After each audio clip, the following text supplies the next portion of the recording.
Tired of your video and audio being mismatched and sounding completely off?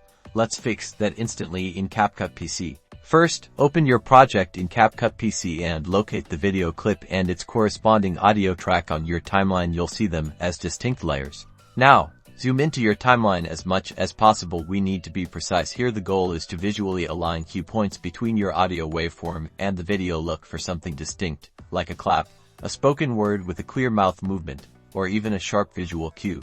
With your audio track selected, slowly drag it either left or right. You're aiming to match up that distinct visual cue on your video with the peak or the start of that sound on your audio waveform. Keep fine-tuning the position. A few frames left or right can make all the difference. You're looking for that perfect marriage where the sound and sight are in complete harmony. Once you think you've got it, hit play and listen carefully. Does the sound perfectly match the action on screen? If not, go back to that fine-tuning stage. And there you have it, perfectly synced audio and video, transforming your content into a polished, professional piece. With this simple technique, you can ensure your audience is completely immersed without any jarring distractions. Happy editing!